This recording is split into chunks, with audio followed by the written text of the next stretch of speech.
ఈ రాష్ట్రంలో చూస్తే మెడికల్ కాలేజీలు ప్రైవేట్ పరం చేయడం ఒక దేశద్రోహం కింద మనం చూడాలి.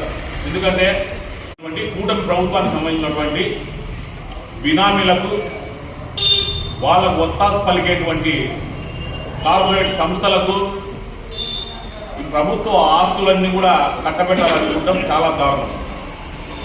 నిజంగా అత్యంత దారుణమైనటువంటి పరిస్థితి ఏంటంటే ఒక చిన్న ఇల్లు తీసుకున్న కూడా మనం బాడగకు దాదాపుగా 10-15 మనం రెంట్ కట్టుకునేటువంటి పరిస్థితి.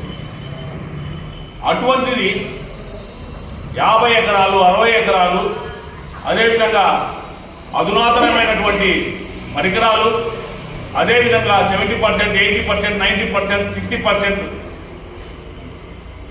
అయినటువంటి ఆసుపత్రులు భవనాలు అవన్నీ కూడా కేవలం 4,800కు మాత్రమే. అది సంవత్సరానికి. 60 సంవత్సరాలకు కట్టబెట్టాలని చెప్పేసి ఈరోజు కూట ప్రభుత్వం చేయడం, దీన్ని వైఎస్ఆర్ కాంగ్రెస్ పార్టీ మన ప్రియతమ నాయకుడు జగన్మోహన్ రెడ్డి గారు పూర్తిగా వ్యతిరేకించడం జరిగింది. ఎందుకంటే స్వాతంత్రం వచ్చినప్పటి నుంచి కూడా మనకున్నటువంటి 12 మెడికల్ కాలేజీలు తప్ప ఏ ఒక్కరు కూడా మెడికల్ కాలేజ్ ప్రభుత్వ మెడికల్ కాలేజ్ తేవాలి, తెచ్చి పేద బడుగు బలహీన వర్గాలకు